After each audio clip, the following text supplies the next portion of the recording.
Hi everybody, it's Kayla and Chris, and this month we are on a racetrack at sovKids. Chris, have you ever been on a racetrack before? Actually, I have. We like to go, there's a couple places that have races around here, like dirt track races, and it's kind of fun to watch and like pick your favorite car, maybe your favorite color car, and yeah, we've had a really good time doing that. That's fun, but what do you think makes like the best race car? Do you think it's the color of the car, or what kind of fancy tires are on the car?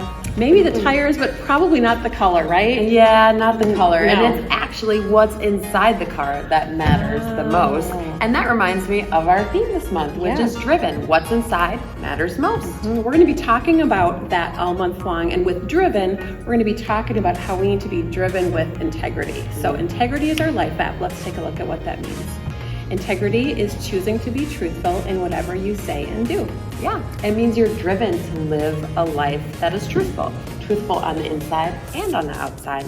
And God can help us do that. That's what we'll be learning all month. Yep, and our Bible verse goes right along with that, talking about integrity. So let's take a look at our Bible verse for the month. It says, anyone who lives without blame walks away safely, but anyone who takes a crooked path will get caught. Proverbs 10:9. And all month long, we'll be hearing Bible stories of people who live with integrity. So today, we're going to hear a story that Jesus told, a parable actually, about a tree and some fruit. What do you think that has to do with integrity? I have no idea, but let's watch find our out. Bible story. We'll see you next time. Bye.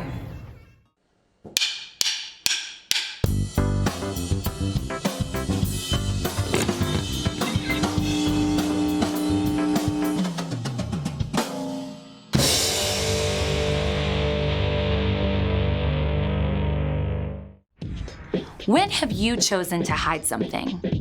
Maybe mom asks if you brushed your teeth and you say, well, yeah, even though you just ran water over your toothbrush. Or maybe you don't think you can ever understand math, but instead of asking for help, you sneak a peek at your friend's test paper to double check your answers.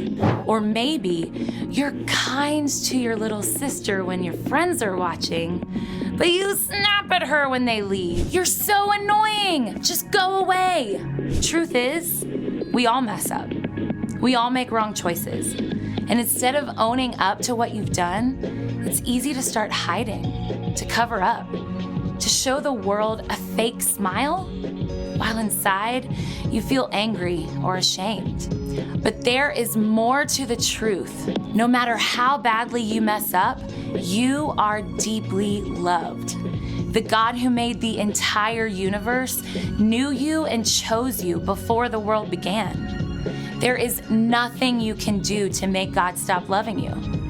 When you begin to know and experience God's amazing love, you don't need to hide anymore. You can admit you didn't actually brush your teeth and go back to finish the job. You can confess your struggle with math and ask for help. You can draw on God's love to help you treat your sister just as well when you're alone as when people are watching. The more you choose to be truthful in whatever you say and do, the more others can see God at work in you. They can see how God never changes and never lets go. That's why integrity is an amazing way to worship God with your life. Because worship is about more than just singing loud, it's all about living loud.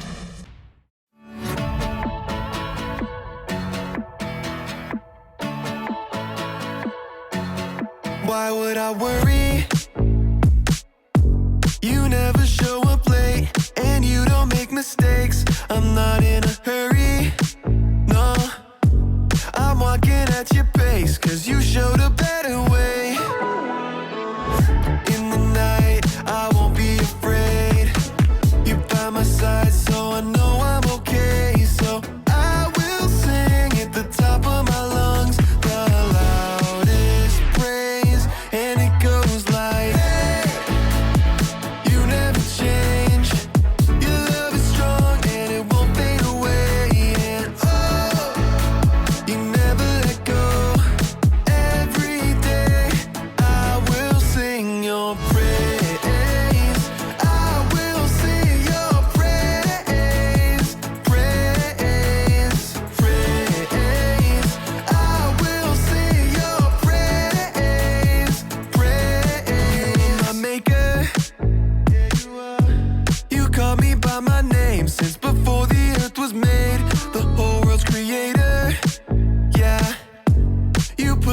stars in space and the smile on my face. In the night, I won't be afraid.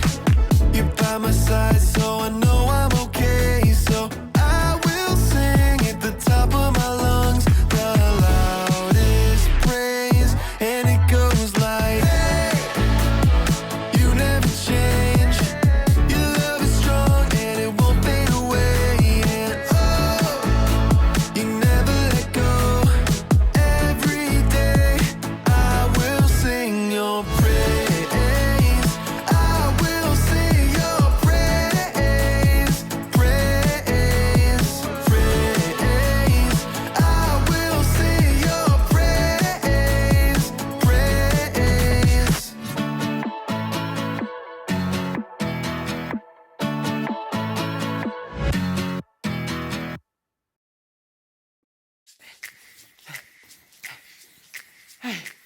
Welcome to the Story Lab. This week we're talking about integrity while we take a look at the tale of two trees. I wonder if either tree has a tire swing.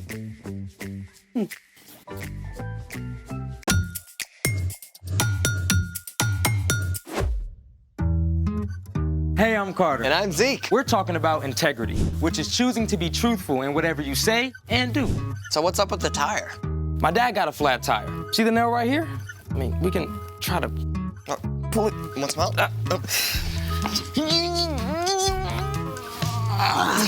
It's like Excalibur. That's not coming out. What's it doing in here? I figured we can use it for something. Tire swing. Dog bed. Workout equipment. Come on, you can do it. I don't Come think on. I can do You it. got it. Getting ripped. Our guest today knows his way around a tire. In fact, he's an expert on cars. Seriously? So cool. Yeah, his name is Mike, and he's a mechanic who lives in Ontario. Well, when do we get to meet him? Right now. Hi, Mike. We are so excited to have you on the show with us today. Hey guys, pleasure to be here. So we're gonna ask you a couple of questions today, Mike.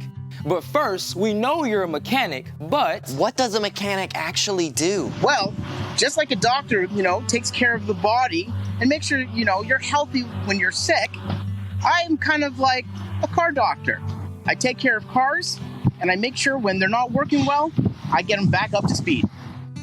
Okay, so how did you get interested in working with cars? Well, it kind of had started as a kid. I've always been interested in small motors and fixing and repairing things. And as a kid, I loved fixing bikes. How'd you get started as a mechanic? Well, I actually started at a dealership when I first wanted to be a mechanic.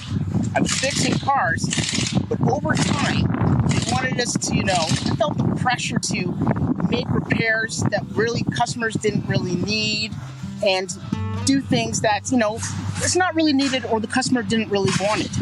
So I just didn't feel comfortable that way. And I actually had somebody tell me that I had to be one person at the dealership and one person at home. And that wasn't okay with me. So I left and I went to a smaller shop. Here, I get to take care of the customers. I do exactly what they want and exactly what we say we're going to do. I do quality work and they're satisfied. So, Mike, we can see that you're kind of at a shop right now. So tell me about some of the things that you guys are working on right now. What type of cars? What are you doing to the inside? Just give me those details. We get to work on everything here at our shop, from small cars to trucks to lawnmowers. Right now, I'm working on this car sitting right here. The customer wants me to make sure that their car is working exactly as it should. So I will check things like here, this is the air filter, where I would make sure that the car's air filter is clean and the engine can breathe. And here, this is the dipstick where the engine oil goes in. It's like the lifeblood of the engine. If it's not good, the engine will not work well. And also, the battery. This is a very essential part of the car. You have to make sure that the battery's in good working order and these connections are nice and tight. Because if they're not, the car may not even start at all. Can you talk more about what it takes to get a car to run really, really well? The best part of it all is you have to take care of what's on the inside. If you don't, Eventually the car will break down and maybe not even work at all. So Mike, we know you love working on cars, but we gotta ask, what is your favorite kind of car? Classic cars and hot rods. I absolutely love them. When I'm driving down the road with my kids, we make it a game to pick them out, point them out, check the colors, and really just love the sound of the old hot rods. These cars are awesome. Well, thank you so much, Mike. Your job is so awesome, and it was a pleasure talking to you today. Thanks, guys. Wow, it's like I've got a whole new perspective on what's inside. Speaking of which, it's time for The story before the story. Today we're in the book of Luke. When God sent Jesus as a baby, angels announced his birth. But for most of his life, Jesus lived quietly and faithfully, loving God and loving others. Around the time Jesus was 30 years old, he came to the Jordan River. God's voice spoke from heaven. You are my son, and I love you. I am very pleased with you. Soon after, Jesus began to travel from town to town, teaching and healing. He chose a group of friends to share life with him.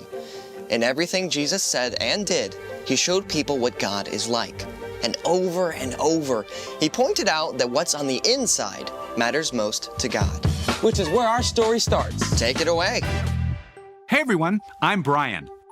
And in today's story, well, things are going to get a bit thorny. Jesus had just chosen his 12 closest friends to help in his work. And when he came down from the mountain with them, a big crowd gathered. People had come from all over to hear him and be healed. Jesus did make many people well, but he knew that even more than their bodies, it was the people's hearts that needed help.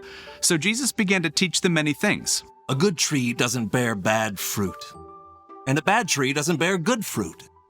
Well, that makes sense, right? I mean, if you go up to a nice, healthy apple tree and pick one. But if you find a tree that looks twisted and stunted and pick some fruit, you're not going to want to bite of that. Jesus continued with the word pictures. You can tell each tree by the kind of fruit it bears. People do not pick figs from thorns, and they don't pick grapes from bushes. In the time of Jesus, figs and grapes were a super important part of what people ate. Figs represented peace and prosperity, and grapes stood for joy and celebration.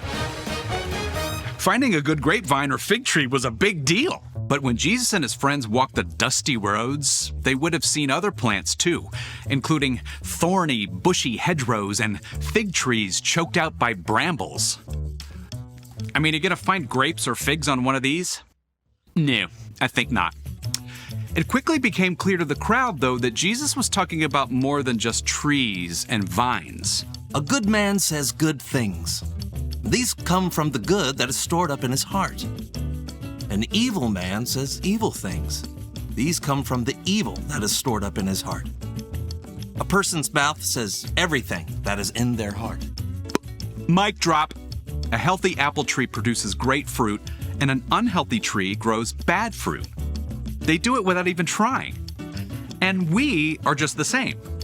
If we are in a healthy place, connected to Jesus, good things will come out of us. Our words and actions will reflect Jesus and be encouraging and helpful to others. But when we try to make it on our own, we get more and more stressed out and grumpy. Like an unhealthy tree grows rotten fruit, our words and actions are more likely to spew out and hurt the people around us. Who you are and how you're doing inside will always come out. You might be able to cover up and pretend everything's great for a while, but eventually, the pressure of trying to keep it together will just be too much. You'll end up saying and doing hurtful things, even if you don't mean to. So clearly, we want to be this and not that. Here's the good news. You get to choose which kind of tree you want to be. The night before he was arrested and gave up his life, Jesus told his friends, I am the vine. You are the branches. If you remain joined to me and I to you, you will bear a lot of fruit. You can't do anything without me. Boom, there it is. That's the key. Like a branch has to be connected to the vine or tree trunk to survive, we were designed for connection to Jesus. And when we're regularly learning more about Jesus and talking with him, things start to change inside. Over time, we become like good branches growing trees, growing good fruit. Now, being a good tree does not mean that you'll never say or do something hurtful, but it does mean that most of the time, your words and actions will be loving. And when you mess up, you can take it right to Jesus and ask for help. After all, you and every single person you meet are made in God's image. And when you follow Jesus, you can be confident that you will become a good tree, growing good fruit. The end. Okay, so if I were a tree, what would I grow? Maybe walnuts? Walnuts? Not a fruit. Yeah, but you're a little nutty. And you're a lot cheesy. The story, guys? Right. Well, whatever kind, I want to be a good tree. So what's our part in the story? Well, it starts with a choice. You don't live with integrity by accident. The journey begins by choosing to follow Jesus and then to stay connected to him. And there are lots of ways to do that. Oh, for sure. For one of the best ways is to read or listen to scripture about the things Jesus did and said. Love your enemies. Don't worry about tomorrow. Let your light shine before others. My grace is all you need. My power is strongest when you are weak. Yeah, and that's just a start. You can also spend time talking with Jesus in prayer, just like you'd talk with a friend. Yeah, and that means listening too. When you take time to be still, Jesus might give you a word or a feeling, or just a sense that he's there. Even when you get distracted or mess up, that's still a great opportunity to reconnect with Jesus. There is nothing you can do that will ever make him love you less. And when you stay connected to Jesus, you can be truthful with your whole life. Yep, you got it. See you next time. So, here's the thing. Be truthful with your whole life. And stay connected to Jesus. Kind of like how Mike showed us with making sure your car battery is properly connected. So, have you decided what to do with this tire? I'm going to use it as a planter. And grow some good fruit. Or veggies. Thanks for joining us in the Story Lab. See you next time. Wait, come back! Runaway tire!